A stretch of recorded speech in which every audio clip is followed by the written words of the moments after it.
What's up everyone, my name is Nikon from The First Bytes, and today we're going to be looking at T-Mobile's press carrier event and what that means to the consumer and what it means in the long run for the future carriers. And before we begin, I just want to go over how important a carrier is for a phone. If a carrier doesn't work well, it doesn't have good coverage, then the phone's not going to be useful. It's not going to be worth the $200, $300 you pay unless it's just a simple phone. So it's important you guys get a good carrier, and that's why this carrier press event is important to consumers. We got to look at the background of what has been happening at T-Mobile. T-Mobile has been losing a lot of customers because their LTE markets weren't placed until Verizon and AT&T have already almost finished expanding their markets. So T-Mobile lost a lot of customers when a lot of phones became LTE capable 2 years ago. Specifically, AT&T and Verizon are also treating their consumers badly. We see that they remove unlimited data and they also added the Share Everything plan. Both these new things are actually hurting consumers. They're taking money away from consumers, making them pay more, and that also couples with making consumers get less for what they pay for. And that's really annoying. Every carrier we see is either ruining the experience for the customer or making them pay more. Well, T-Mobile and Sprint have been trying to fight against it. That's their way of attacking Verizon and AT&T because they are dominating the market.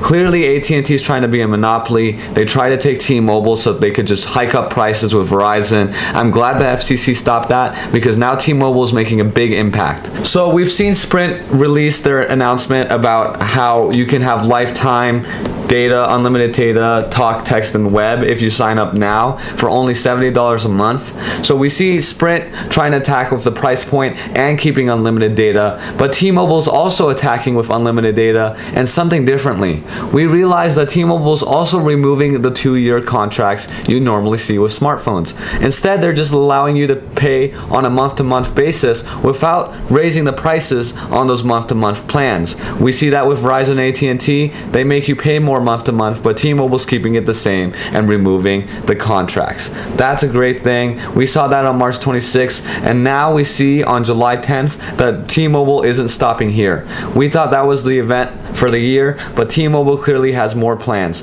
and they found another way to attack this dominating, foolish market. And the first thing they did was release the Jump upgrade plan, which is basically you pay $10 a month more in your contract for 2 years, so $240 in the end, and then you can upgrade your phone twice a year. So that means if you buy an iPhone 5 and you want to upgrade to the HTC One, you are perfectly fine doing that.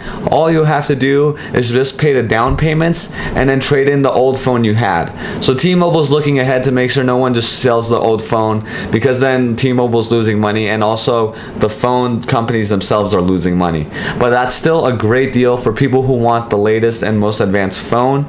We see that there's a total of 4. You can do 1 for every 6 months. So that's a perfect deal for people who want the most up-to-date phone. We've done the math and we've seen that if you upgrade at least once per year, it's going to save you money, and I think a lot of people are going to switch to T-Mobile when they get out of their contract. But T-Mobile didn't stop there because they know that people think T-Mobile doesn't have as good as coverage as AT&T and Verizon. Well, that may be true, but T-Mobile is the fastest and most rapidly expanding LTE market yet. They have just announced, coupled with the Jump upgrade plan, that they are now spreading LTE to over 157 million people in about 116 markets. And they don't just want to stop there. They want to hit 200 million people with 200 markets. That's going to be great for consumers. T-Mobile's clearly looking to help consumers instead of stab them and try to get more money and not give them a good user end experience. T-Mobile realizes they're helping the consumer. I know a lot of people are going to switch over to T-Mobile. They might not be the first in coverage, but they're definitely worth it.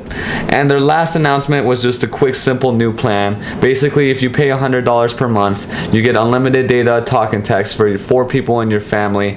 But it's strange because the data is actually limited to 500 megabytes, but then they added unlimited web.